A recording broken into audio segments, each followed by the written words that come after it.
কম দেখেছি। তুই ক্ষুধার্তকে ফিরিয়ে দিসনি, তাই ভগবানও তোকে ফিরিয়ে দেবেন না। সাধু বাবা তার ঝোলা থেকে একটা ছোট্ট পুরনো কাঠের কৌটো বের করে গোপালের হাতে দেয়। এই কৌটোটা রাখ, এর ভেতরে যে মশলা আছে তা দিয়ে তুই তোর আলুর পরোটা বানাবি। এক চিমটি মশলাই যথেষ্ট। এই মশলা কখনো শেষ হবে না।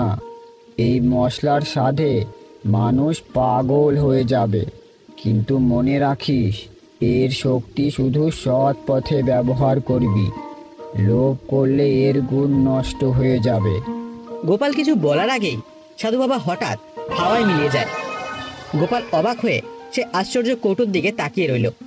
তারপর সে তার বাড়ি ফিরে যায়।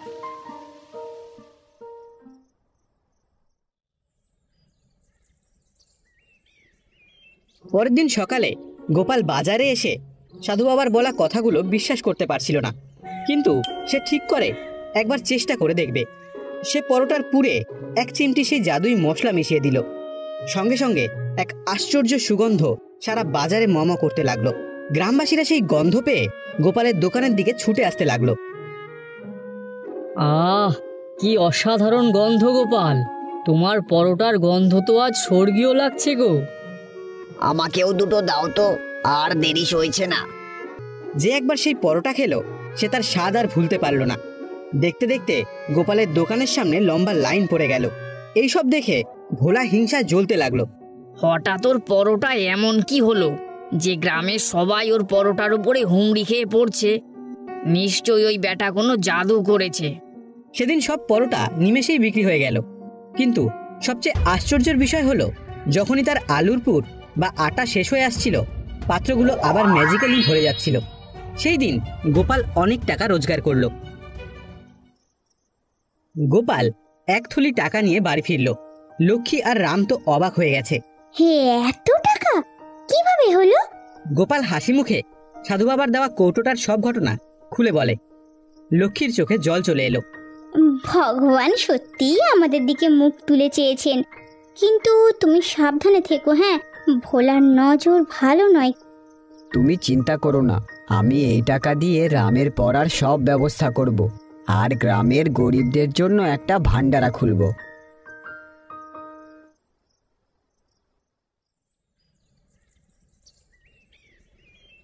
এক মাস পর গোপাল গ্রামের সবচেয়ে জনপ্রিয় পরোটাওয়ালা হয়ে উঠেছিল।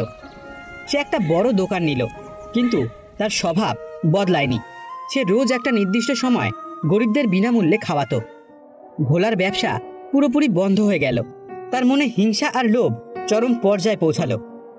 সে জানতে পারে গোপালের কাছে একটা জাদুই কৌটো আছে, যার জন্য সে এত জনপ্রিয় হয়ে উঠেছে। ওই গোপাল আমার সব খদ্দেরগুলো কেড়ে নিয়েছে। ওর ওই জাদুর কৌটোটা আমার চাই। আমি ওর থেকেও বড় লোক হব। এক অন্ধকার রাতে ভোলা লুকিয়ে গোপালের দোকানে ঢোকে এবং সেই কাঠের কৌটোটা চুরি করে নিয়ে পালায়।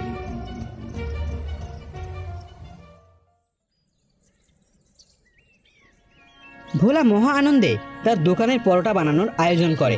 সে ভাবে, গোপাল তো এক চিমটি মশলা দিত, আমি এক মুঠো দেব, আরো বেশি সুস্বাদু হবে। ভোলা এক মুঠো জাদুই মশলা আলুর পুরে মিশিয়ে দেয় এবং খদ্দেরদের ডাকতে থাকে। আরে আসুন দাদা, আজকে খাবেন আপনারা আসল জাদুর পরোটা। ওই গোপালের থেকে 10 গুণ ভালো পরোটা। কিন্তু যেই সে পরোটা তেলে ছাড়ে, সঙ্গে সঙ্গে তা পুরে বিকট কালো হয়ে যায় এবং একটা বিশ্রী গন্ধ ছড়াতে থাকে। ছি ছি, এ কি দুর্গন্ধ! পালাও এখান থেকে। এ কি হলো? আমার জাদুর মশলা, আমার স্বপ্ন। ঠিক তখনই আকাশ থেকে বজ্রপাতের মতো সাধু বাবার কণ্ঠস্বর শোনা যায়। আমি বলেছিলাম লোভ করবি না, যা সততার পুরস্কার তা কোনোদিনও লোভীর হাতে থাকে না। তুই তোর লোভের শাস্তি পেয়েছিস। পরের দিন সকালে গোপাল দোকানে গিয়ে দেখে তার মশলার কৌটো নেই। সে খুব দুঃখ পেল, কিন্তু ভগবানের উপর তার বিশ্বাস হারালো না। সে তার পুরনো সাধারণ মশলা দিয়েই পরোটা বানাতে শুরু করলো। লক্ষ্মী তাকে সান্ত্বনা দিতে থাকে। যা হয়েছে ভালোই হয়েছে, আমাদের লোভ নেই, যা